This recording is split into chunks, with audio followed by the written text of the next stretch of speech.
नमस्कार दोस्तों, वीर तेजाजी क्लासेस कनवाणी में आप सभी का स्वागत है। कल हमने कोशिका के बारे में अध्ययन किया था और कोशिका की विभाजन अवस्था को पढ़ा था दोस्तों। तो अपने कल की क्लास कैसी रही? ज़्यादा से ज़्यादा आप क्लास को शेयर कीजिए दोस्तों तक पहुंचाइएगा, लाइक कीजिएगा, कमेंट कीजिएगा, चैनल को सब्सक्राइब कीजिएगा, जिससे हमारा भी हौसला बढ़े। आपको बहुत शानदार तरीके से पढ़ाने का और ज़्यादा प्रयास करेंगे। तो अपने जो पीछे का जो पोर्शन है, हमने कोशिका का विभाजन है उसके बारे में पढ़ रहे हैं। विभाजन के अंदर हमने कल पढ़ा था जो कोशिका की विभाजन अवस्था होती है, उसके अंदर कोशिका क्या होती है दोस्तों? विभाजित होती है और विभाजित होकर के नई कोशिका का निर्माण करती है दोस्तों। तो कोशिका में विभाजन होगा, विभाजन के फलस्वरूप नई कोशिका बनेगी। इसकी हमने दो अवस्थाएं पढ़ी थी, मुख्य रूप से दो अवस्थाएं होती है। कौन सी होती है? एक तो कैरियोकाइनेसिस होती है दोस्तों, एक साइटोकाइनेसिस होती है। एक तो कैरियोकाइनेसिस यानी केंद्रक द्रव्य विभाजन और कोशिका द्रव्य विभाजन। फिर हमने पढ़ा था कि इसको भी आगे तीन भागों में बांटते हैं। कौन सी? असूत्री विभाजन, समसूत्री विभाजन और अर्धसूत्री विभाजन। हमने असूत्री विभाजन पढ़ा था जिसके अंदर कोशिका विभाजन किए बिना ही क्या कर लेती है? नई कोशिका का निर्माण कर लेती है। ऐसी घटना दोस्तों किसके अंदर होती है? एक कोशिकीय जीवों के अंदर होती है। जैसे दोस्तों जीवाणु हो गया, बीजीय हो गया, इन सब के अंदर ये घटना होती है। फिर हमने समसूत्री विभाजन पढ़ा था, इसी को हम क्या बोलते हैं? समसूत्री कोशिका के अंदर ये होता है सोमेटिक जो सेल होती है, समसूत्री विभाजन पढ़ा था जिसको अपने क्या बोलते हैं? माइटोसिस बोलते हैं। ये किसके अंदर होता है दोस्तों? कायिक कोशिका के अंदर है। किसके अंदर होता है? कायिक कोशिका के अंदर होता है। तो कायिक कोशिका के अंदर समसूत्री विभाजन होता है जिससे हमारे शरीर का निर्माण होता है दोस्तों। तो शरीर की मरम्मत होती है, इसीलिए ये जन्म से लेकर के मृत्यु तक चलने वाली प्रक्रिया होती है दोस्तों। इसके अंदर गुणसूत्रों की संख्या होती है, वो क्या होती है दोस्तों? अपरिवर्तित रहती है। अब आगे हम समसूत्री विभाजन को और आगे पढ़ेंगे। समसूत्री जो विभाजन है उसकी खोज की थी दोस्तों स्ट्रासबर्गर ने। किसने की थी? स्ट्रासबर्गर ने की थी। और ये नाम जो शब्द है वो शब्द किसने दिया था दोस्तों? समसूत्री विभाजन है वो शब्द किसने दिया था? समसूत्री विभाजन शब्द दिया था दोस्तों फ्लेमिंग ने। किसने दिया था? फ्लेमिंग ने दिया था। तो आज जो हम पढ़ेंगे समसूत्री विभाजन को आगे कंटिन्यू करेंगे। तो समसूत्री विभाजन है दोस्तों, इसका हम पहला पार्ट पढ़ेंगे कैरियोकाइनेसिस, क्योंकि समसूत्री विभाजन में हमने दो अवस्थाएं पढ़ी थी। एक पढ़ी थी कैरियोकाइनेसिस, एक पढ़ी थी साइटोकाइनेसिस, यानी केंद्रक द्रव्य विभाजन और कोशिका द्रव्य विभाजन। तो आज हम कैरियोकाइनेसिस को कंटिन्यू करेंगे। केंद्रक द्रव्य विभाजन, केंद्रक द्रव्य विभाजन किसमें दोस्तों? समसूत्री विभाजन में। समसूत्री विभाजन का ही पार्ट है।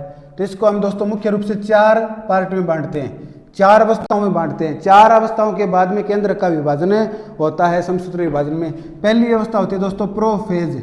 कौन सी होती है? प्रोफेज। दूसरी होती है दोस्तों मेटाफेज। कौन सी होती है? मेटाफेज होती है। तीसरी अवस्था होती है दोस्तों एनाफेज। कौन सी होती है? एनाफेज होती है। और जो चौथी होती है वो होती है दोस्तों टिलोफेज। टिलोफेज, जिसके अंदर नई कोशिका का निर्माण हो जाता है। तो ये अपने चार अवस्थाएं रहेगी। किसमें? समसूत्री विभाजन में। आपको चारों का पता होना चाहिए। पहली अवस्था होती है दोस्तों प्रोफेज, दूसरी मेटाफेज, तीसरी एनाफेज और चौथी टिलोफेज। तो सबसे पहले अपने जो हेडिंग लगाएंगे वो केंद्रक द्रव्य विभाजन की, समसूत्री विभाजन की प्रोफेज अवस्था की हेडिंग लगाएंगे। तो पहली अवस्था जो पढ़ेंगे वो कौन सी पढ़ेंगे दोस्तों? प्रोफेज। कौन सी पढ़ेंगे? प्रोफेज। तो हेडिंग लगाइएगा प्रोफेज। कौन सी हेडिंग लगाओगे? प्रोफेज। तो एक नंबर अपनी हेडिंग रहेगी प्रोफेज। प्रोफेज हेडिंग रहेगी। किस में पढ़ रहे हैं हम? समसूत्री विभाजन में पढ़ रहे हैं। तो देखिएगा दोस्तों, प्रोफेज जो अवस्था होती है उसमें जो शुरुआती जो प्रोफेज अवस्था होती है इसके अंदर क्या पाई जाती है? अपने केंद्र की झिल्ली पाई जाती है, यानी केंद्र के बाहर झिल्ली उपस्थित होती है। केंद्र की झिल्ली उपस्थित होती है। कौन सी अवस्था में? प्रोफेज अवस्था के अंदर। तो केंद्र की झिल्ली पाई जाएगी दोस्तों, सीएम यानी केंद्र की झिल्ली पाई जाएगी। इसके अंदर जो गुणसूत्र होते हैं वो इकट्ठे होंगे इस प्रकार, धागेनुमा संरचना के रूप में। गुणसूत्र क्या होंगे? इकट्ठे होंगे। गुणसूत्र क्या होते हैं दोस्तों? इकट्ठे होते हैं। और केंद्र की झिल्ली भी क्या होगी? पाई जाएगी। ये क्या है? कोशिका झिल्ली। केंद्र की झिल्ली पाई जाती है दोस्तों, केंद्र की झिल्ली पाई जाती है। शुरुआती जो प्रोफेज अवस्था होती है इसमें केंद्र की झिल्ली पाई जाएगी। ये क्या होते हैं? गुणसूत्र। तो गुणसूत्र धागे समान एक जगह क्या होंगे? इकट्ठे होंगे। समझ में आई क्या बात है? प्रोफेज अवस्था में जो गुणसूत्र होते हैं वो धागेनुमा संरचना के रूप में एक जगह इकट्ठे होते हैं।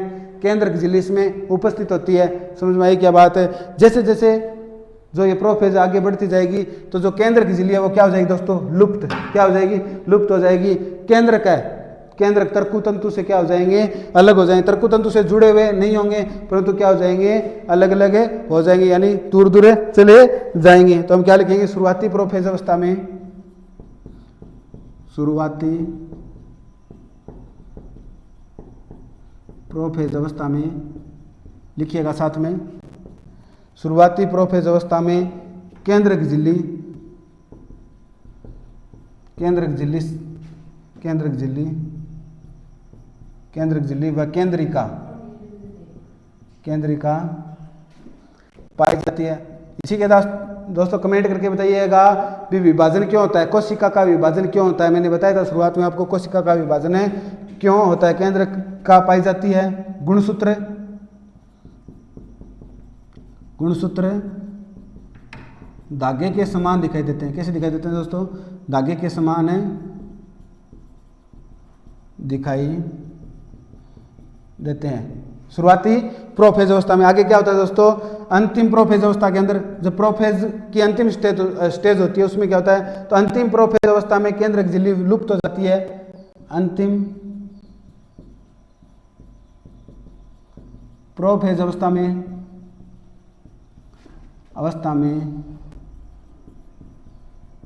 केंद्रक झिल्ली, केंद्रक झिल्ली व केंद्रिका, केंद्रिका क्या हो जाती है दोस्तों? लुप्त हो जाती है। केंद्रिका लुप्त हो जाती है, हो जाती है। वह जो गुणसूत्र होते हैं दोस्तों ये मध्य में चले जाते हैं, तो गुणसूत्र मध्य में व्यवस्थित हो जाते हैं। इसका डायग्राम बनाएंगे अपने। गुणसूत्र मध्य में व्यवस्थित हो जाते हैं, मध्य में व्यवस्थित हो जाते हैं। तथा तरकु तंतु जो होते हैं, स्पिंडल फाइबर, तरकु तंतु को इंग्लिश में क्या बोलते हैं? Spindle fibre. गुणसूत्र मध्य में व्यवस्थित हो जाएंगे, परंतु ये तरकु तंतुओं से जुड़ेंगे नहीं। तो तरकु तंतुओं से जुड़ते नहीं है, व्यवस्थित हो जाते हैं, परंतु बट तरकु तंतु से जुड़ते नहीं है। स्पिंडल जो फाइबर होते हैं, तरकु तंतु, इनको इंग्लिश में क्या बोलते हैं? Spindle fibre. तरकु तंतु से जुड़ते नहीं है दोस्तों, जुड़ते नहीं है। यह प्रोफेज अवस्था। इसके अंदर क्या होता है? सबसे पहले जो प्रोफेज अवस्था होती है वो समसूत्री कोशिका विभाजन के केंद्र द्रव्य विभाजन की सबसे पहली अवस्था होती है। इसमें क्या होता है? इसमें क्या होता है दोस्तों? इसमें क्या होता है? इसके अंदर जो गुणसूत्र होते हैं वो मध्य में स्थित होते हैं, धागेनुमा संरचना होती है। इसके अंदर केंद्रक झिल्ली, शुरुआती प्रोफेज अवस्था में केंद्रक झिल्ली पाई जाती है, परंतु जैसे जैसे यह अवस्था आगे बढ़ती है, अंतिम जो प्रोफेज अवस्था आती है, अंतिम प्रोफेज अवस्था में केंद्रक झिल्ली क्या हो जाएगी? नष्ट हो जाएगी। गुणसूत्र मध्य में तो आ जाएंगे, परंतु तरकु तंतु से जुड़ेंगे नहीं। केंद्रक झिल्ली भी क्या हो जाएगी दोस्तों? नष्ट हो जाएगी। केंद्रक झिल्ली भी क्या हो जाएगी? नष्ट हो जाएगी। तो ऐसी अवस्था बन जाती है। ये देखना, इसका डायग्राम बनाना आप साथ साथ में। ऐसी अवस्था बन जाती है।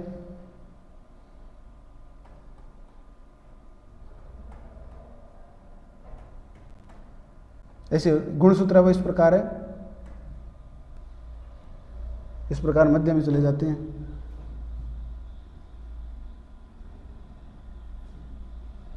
इस प्रकार जो गुणसूत्र होते हैं वो क्या चले जाते हैं? मध्य में चले जाते हैं।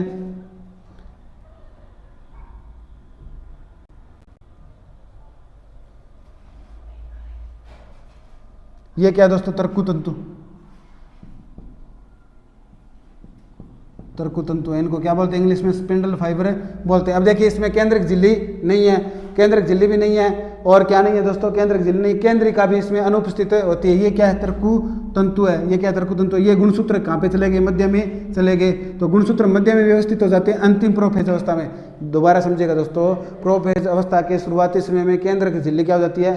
केंद्रक झिल्ली स्थित होती है। गुणसूत्र मध्य में, गुणसूत्र होते हैं वो धागेनुमा संरचना के साथ में स्थित होते हैं। जैसे जैसे प्रोफेज अवस्था आगे बढ़ती जाएगी, अंतिम प्रोफेज अवस्था में केंद्रक झिल्ली नष्ट हो जाएगी, केंद्रिका नष्ट हो जाएगी, गुणसूत्र मध्य में आ जाएंगे, परंतु तरकु तंतु से जुड़ेंगे नहीं। तो आपसे प्रश्न पूछ सकता है कि जो प्रोफेज अवस्था की शुरुआती अवस्था होती है, इसमें निम्न में से क्या केंद्रक झिल्ली है वो नष्ट हो जाएगी क्या? केंद्रिका नष्ट हो जाएगी क्या? तो आप क्या लिखोगे? नहीं, नष्ट नहीं होती है। समझ में आई क्या बात है? अंतिम प्रोफेज अवस्था में ये समस्या होती है, यानी ये घटना हो जाएगी। अंतिम प्रोफेज अवस्था के अंदर केंद्रक झिल्ली भी नष्ट हो जाएगी और केंद्रिका भी नष्ट हो जाएगी, गुणसूत्र मध्य में स्थित हो जाएंगे। ये होगी दोस्तों प्रोफेज अवस्था। तो आप इसको लिख सकते हैं। कैसी लग रही है दोस्तों क्लास? इसको आगे से आगे शेयर कीजिएगा, कमेंट कीजिएगा, लाइक कीजिएगा और चैनल को सब्सक्राइब कीजिएगा। हमारा सहयोग करिए। अब नेक्स्ट अपनी पढ़ेंगे मेटाफेज अवस्था। कौन सी पढ़ेंगे दोस्तों? मेटाफेज अवस्था पढ़ेंगे।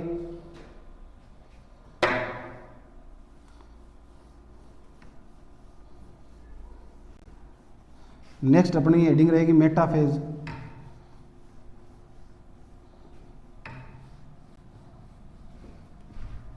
जैसे अपनी कोशिका कंप्लीट हो जाएगी, इससे संबंधित आपको फिर क्वेश्चन करवाएंगे। 2 नंबर है मेटाफेज। कौन सी अवस्था पढ़ेंगे भी? मेटाफेज। ये मेटाफेज अवस्था है। मेटाफेज अवस्था अपने पढ़ेंगे। इस अवस्था में जो केंद्रक झिल्ली व केंद्रिका वो पाई जाएगी या नहीं पाई जाएगी? नहीं पाई जाएगी। तो इस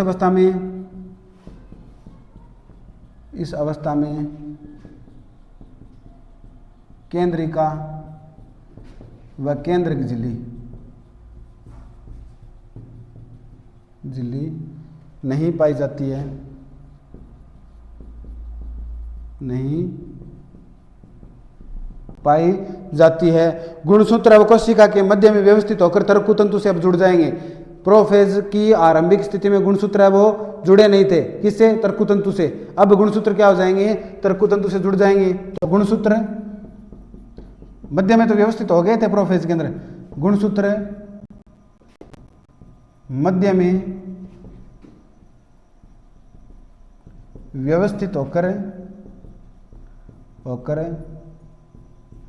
तर्कु तंतु से यानी स्पिंडल फाइबर से तर्कु तंतु से जुड़ जाते हैं दोस्तों। जुड़े जाते हैं। तो इस प्रकार होती है। इसका आपने डायग्राम बनाए तो देखिएगा, ये क्या अपनी सेल मेम्ब्रेन यानी कोशिका झिल्ली है। इसके अंदर क्या होता है दोस्तों? ये अपना गुणसूत्र हो गए।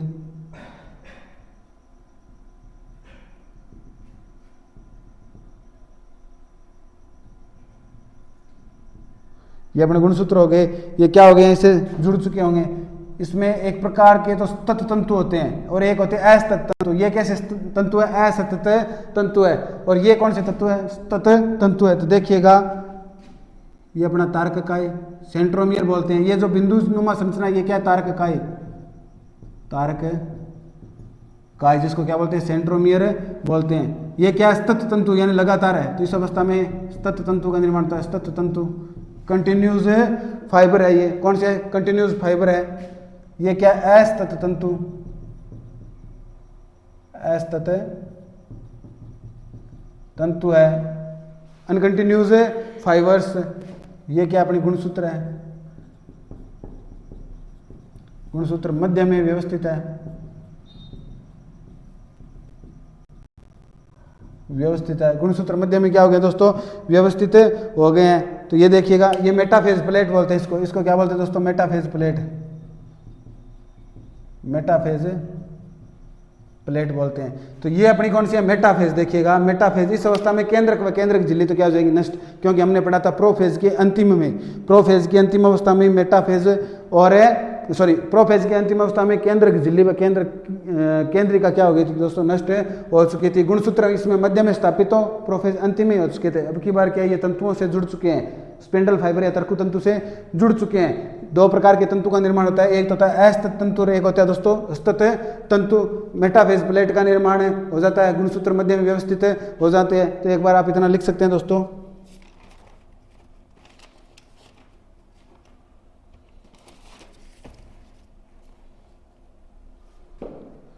लिख लिया गया? देखिएगा नेक्स्ट अपने ये डायग्राम आपको साथ में बनाना है दोस्तों, जिससे आपको आसानी से याद रहेगा। तो देखिएगा नेक्स्ट क्या रहेगा।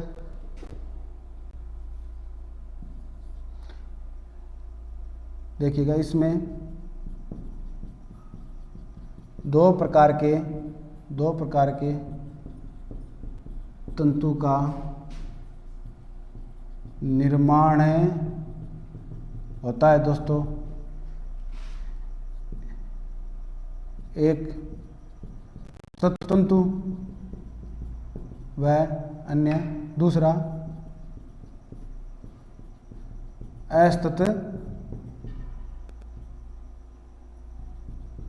तंतु का क्या होगा दोस्तों, निर्माण होगा। स्तत तंतु और अस्तत तंतु, इस अवस्था में गुणसूत्र क्या होते हैं, सर्वाधिक स्पष्ट दिखाई देते हैं। इसीलिए गुणसूत्र की संरचना का अध्ययन किस अवस्था में करते हैं दोस्तों, मेटाफेज में करते हैं। तो देखिएगा ये मोस्ट इंपॉर्टेंट लाइन आई, बहुत बार एग्जाम में आई हुई है कि गुणसूत्र की या क्रोमोसोम की संरचना का अध्ययन कोशिका विभाजन की कौन सी अवस्था में करते हैं, मेटाफेज अवस्था में करते हैं। तो गुणसूत्र की संरचना का अध्ययन किस में करते हैं, अभी इसमें करते हैं। और गुणसूत्र की आकृति का अध्ययन, संरचना का अध्ययन तो मेटाफेज अवस्था में करते हैं। आकृति का अध्ययन कौन सी अवस्था में करते हैं दोस्तों, कमेंट करके बताइएगा कौन सी अवस्था में करते हैं, एनाफेज में। कौन सी में करते हैं, एनाफेज में। नेक्स्ट अपने पढ़ेंगे। तो इसमें गुणसूत्र, इसमें क्या होता है दोस्तों, गुणसूत्र सर्वाधिक, ये देखो सर्वाधिक स्पष्ट दिखाई दे रहा है ना, सर्वाधिक स्पष्ट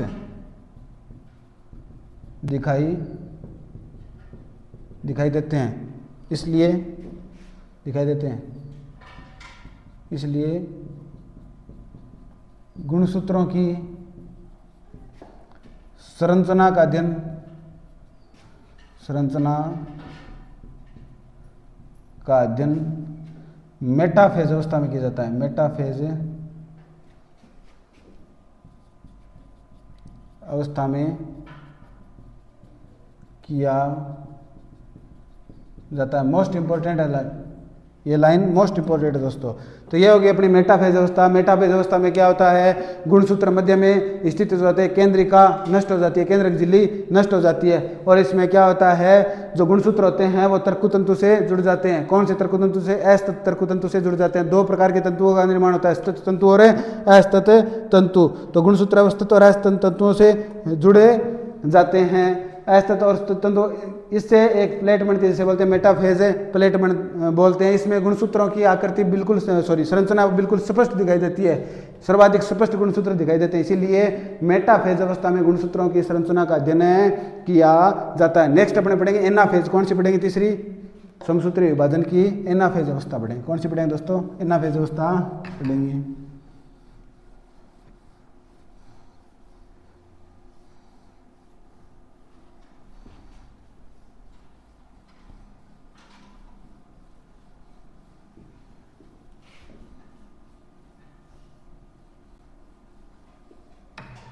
देखिएगा अब एनाफेज, एनाफेज अवस्था, इसके अंदर क्या होता है देखिए दोस्तों, इस अवस्था के अंदर वो दो प्रकार के तंतु,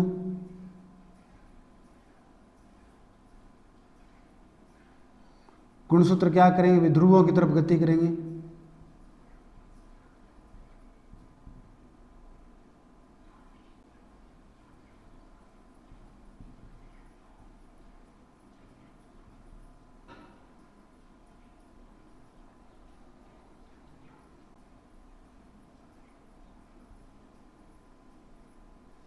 ये देखिएगा, ये अपनी कौन सी अवस्था दोस्तों, एनाफेज अवस्था है।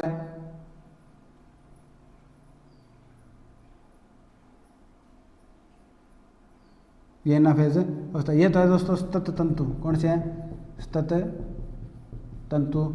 ये है दोस्तों अस्तत तंतु। कौन से हैं, अस्तत तंतु। और ये दोस्तों अंतराक्षेत्रीय तंतु, यानी ये दो गुणसूत्रों के बीच के अंदर के क्षेत्र के तंतु है, इसीलिए इनको क्या बोलते हैं दोस्तों, अंतराक्षेत्रीय तंतु। अंतरक्षेत्रीय क्षेत्रीय तंतु, अंतराक्षेत्रीय तंतु इनको बोलते हैं, अंतरक्षेत्रीय तंतु बोलते हैं। गुणसूत्र किसकी तरफ जाने लगते हैं, ध्रुवों की तरफ जाने लगते हैं, इसीलिए इस गति को बोलते हैं एनाफेटिक गति। क्या बोलते हैं दोस्तों, एनाफेटिक गति बोलते हैं। ये कौन सी गति होगी दोस्तों, एनाफेटिक गति। एनाफेटिक गति। और इस अवस्था में क्या किया जाता है दोस्तों, गुणसूत्रों की आकृति का अध्ययन किया जाता है। गुणसूत्रों की आकृति का अध्ययन, आकृति का अध्ययन करते हैं। कौन सी अवस्था में दोस्तों, एनाफेज अवस्था में क्या करते हैं, गुणसूत्रों की आकृति का अध्ययन किया जाता है। तो ये अपनी कौन सी अवस्था होगी भी, एनाफेज अवस्था होगी। तो इसकी विशेषता लिख लेते हैं। इसमें दोस्तों केंद्रक झिल्ली व केंद्रिका पाई जाती है क्या, नहीं पाई जाती। तो इसमें केंद्रिका व केंद्रक झिल्ली क्या रहेगी दोस्तों, अनुपस्थित होती है, अनुपस्थित होती है। इसमें दोस्तों कितने प्रकार के तंतु बनेंगे, अब की बार 3 प्रकार के बनेंगे, अंतरक्षेत्रीय तंतु, स्तत तंतु और अस्तत तंतु। तो 3 प्रकार के तंतु बनते हैं। कितने प्रकार के, 3 प्रकार के तंतु बनते हैं। कौन से भाई, 1 नंबर हो गया स्तत, 2 नंबर हो गया अस्तत और 3 नंबर हो गया दोस्तों अंतरक्षेत्रीय तंतु। अंतरक्षेत्रीय तंतु, ये 3 प्रकार के तंतु इसके अंदर बनेंगे। इस अवस्था में जो समजात जोड़ी के गुणसूत्र है वो अलग अलग होकर कहाँ पे चले जाते हैं दोस्तों, ध्रुवों की ओर विपरीत ध्रुवों में चले जाते हैं। इस अवस्था में जो समजात जोड़ी के गुणसूत्र है वो अलग अलग होकर विपरीत ध्रुवों की, ये इस ध्रुव की तरफ जा रहा है, ये इस ध्रुव की तरफ जा रहा है, तो अलग अलग होकर विपरीत ध्रुवों की तरफ चले जाते हैं। इस प्रकार की गति को क्या बोलते हैं, एनाफेटिक गति। क्या बोलते हैं दोस्तों, एनाफेटिक गति बोलते हैं। इस अवस्था में समजात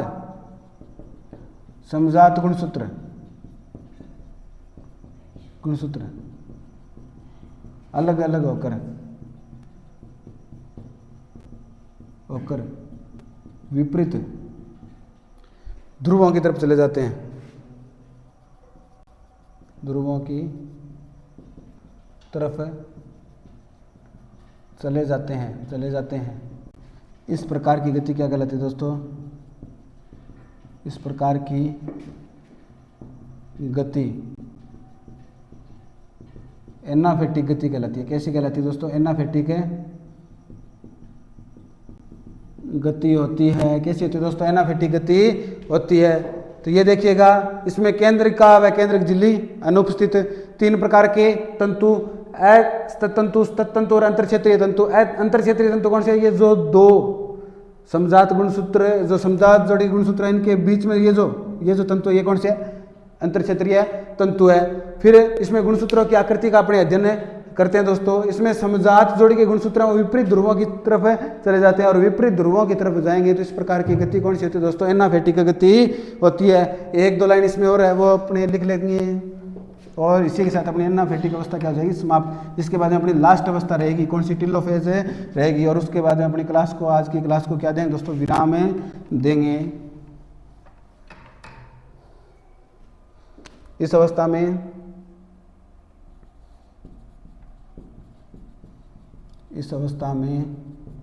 गुणसूत्र अलग अलग आकृति के दिखाई देते हैं। इस अवस्था में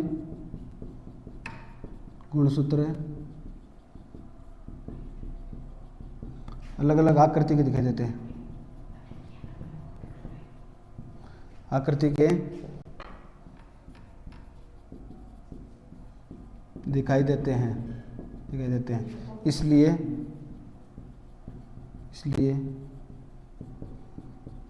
इस अवस्था में गुणसूत्रों की आकृति का अध्ययन करते हैं, आकृति का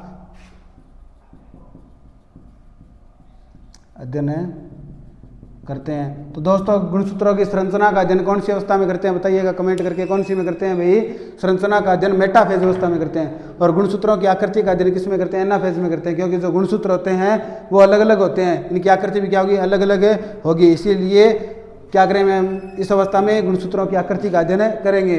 अंतरक्षेत्रीय तंतु, स्तत तंतु और अस्तत तंतु, इन तंतुओं को क्या होता है, निर्माण होता है। अब अपनी लास्ट है टेलोफेज अवस्था। कौन सी अवस्था दोस्तों, टेलोफेज अवस्था।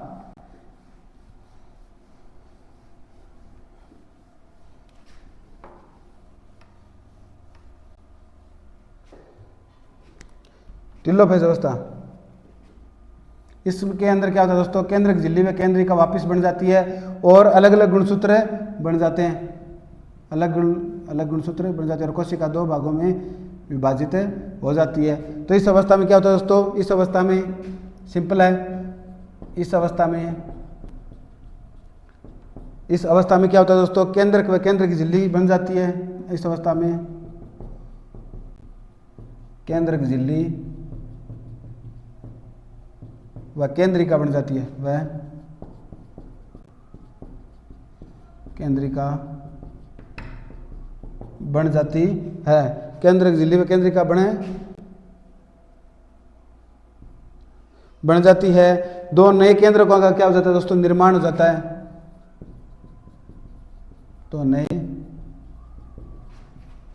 केंद्र का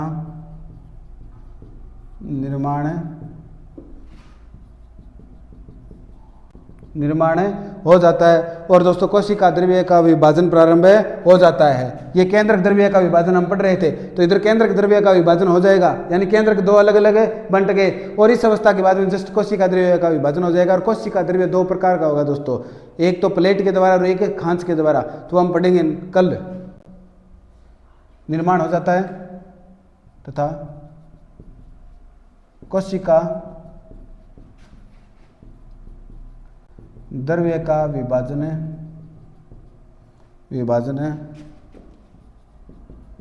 प्रारंभ हो जाता है। तो देखिएगा दोस्तों, इस अवस्था के अंदर कौन सी, सॉरी हेडिंग नहीं लगाई अपने, बताया नहीं आपने, टेलोफेज अवस्था। कौन सी अवस्था, टेलोफेज अवस्था। टेलोफेज अवस्था, इसके अंदर क्या होता है, टेलोफेज अवस्था में केंद्रक द्रव्य केंद्रिका व केंद्रक झिल्ली का निर्माण हो जाता है। दो नए केंद्रक बन जाते हैं। यही तो हम पढ़ रहे थे, केंद्रक द्रव्य विभाजन ही तो पढ़ रहे थे। तो दो केंद्रक बनेंगे तो उनका द्रव्य भी क्या हो जाएगा, अलग अलग हो जाएगा। और टेलोफेज अवस्था के अंदर ही कोशिका द्रव्य विभाजन प्रारंभ हो जाता है। तो दोस्तों आज हमने क्या पढ़ा, समसूत्री विभाजन। और समसूत्री विभाजन में हमने समसूत्री विभाजन की अवस्थाएं पढ़ी। प्रोफेज पढ़ा। प्रोफेज में क्या होता है दोस्तों, शुरुआती प्रोफेज के अंदर केंद्रिका पाई जाती है, केंद्रक झिल्ली पाई जाती है, और जो गुणसूत्र होते हैं वो मध्य, जो गुणसूत्र होते हैं वो भी पाई जाते हैं। जैसे जैसे प्रोफेज आगे बढ़ता है तो अंतिम जो प्रोफेज अवस्था आती है, अंतिम प्रोफेज अवस्था में क्या होता है दोस्तों, अंतिम प्रोफेज अवस्था के अंदर जो केंद्रिका होती है नष्ट हो जाती है, कोशिका झिल्ली भी क्या हो जाती है, लुप्त हो जाती है, और गुणसूत्र मध्य में स्थित हो जाते हैं, परंतु तंतुओं से जुड़ते नहीं है। मेटाफेज के अंदर क्या होता है दोस्तों, केंद्रिक झिल्ली नहीं पाई जाती, केंद्रिका नहीं पाई जाती, और जो गुणसूत्र होते हैं वो तंतुओं से जुड़ जाते हैं। दो प्रकार के तंतुओं का निर्माण होता है दोस्तों, एक तत्व तंतु और एक अस्तत्व तंतु। और इसके अंदर गुणसूत्रों की संरचना का अध्ययन किया जाता है, क्योंकि गुणसूत्र है वो स्पष्ट दिखाई देते हैं, तो संरचना का अध्ययन करते हैं। एनाफेज के अंदर क्या होता है दोस्तों, गुणसूत्रों में जो अपने एनाफेज अवस्था है इसके अंदर केंद्रिक झिल्ली नहीं पाई जाती, केंद्रिका नहीं पाई जाती, और जो गुणसूत्र है वो विपरीत ध्रुवों की तरफ गति करने लगते हैं, विभाजित हो जाते हैं, विपरीत ध्रुवों की तरफ गति करने लगते हैं। और तीन प्रकार के तंतुओं का निर्माण होता है दोस्तों। कितने प्रकार के, तीन प्रकार के तंतुओं का निर्माण होता है, स्तत तंतु, अस्तत तंतु और अंतरक्षेत्रीय तंतु। अंतरक्षेत्रीय तंतु कौन से होते हैं दोस्तों, जो विपरीत ध्रुवों की तरफ गुणसूत्र गति करें, उनके बीच के जो तंतु होते हैं वो कौन से होते हैं, अंतरक्षेत्रीय तंतु होते हैं। तो इस प्रकार की जो गति होती है वो दोस्तों ये होती है एनाफेटिक गति, यानी गुणसूत्र विपरीत ध्रुवों की तरफ गति करते हैं, इसको बोलते हैं एनाफेटिक गति। इस अवस्था के अंदर गुणसूत्र वो अलग अलग आकृति के दिखाई देते हैं, इसी कारण इस अवस्था में गुणसूत्रों की आकृति का अध्ययन किया जाता है। टेलोफेज अवस्था होती है, इसके अंदर दोस्तों वापिस केंद्रिका का निर्माण हो जाता है, केंद्रक झिल्ली का निर्माण हो जाता है, और केंद्रक दो भागों में विभाजित हो जाता है। और इसकी अंतिम अवस्था के अंदर क्या होता है दोस्तों, अंतिम अवस्था में कोशिका द्रव्य का विभाजन आरंभ हो जाता है। तो दोस्तों कैसी लगी क्लास, कमेंट करके बताइएगा। क्लास को लाइक कीजिएगा, शेयर कीजिएगा, सब्सक्राइब कीजिएगा चैनल को, और अपना सहयोग हमें देते रहिएगा, अपना बहुमूल्य कीमती समय भी हमें देते रहिएगा, अपना सुझाव भी हमें देते रहिएगा, क्योंकि आपका सुझाव ही हमारे लिए क्या सर्वोपरि, जिससे हम अपने अंदर क्या करें, सुधार कर सकें। तो इसी के साथ दोस्तों आज की क्लास को क्या देते हैं, विराम देते हैं। सभी को राम राम, जय वीर सत्यवादी तेजाजी महाराज की, और धन्यवाद, जय हिंद।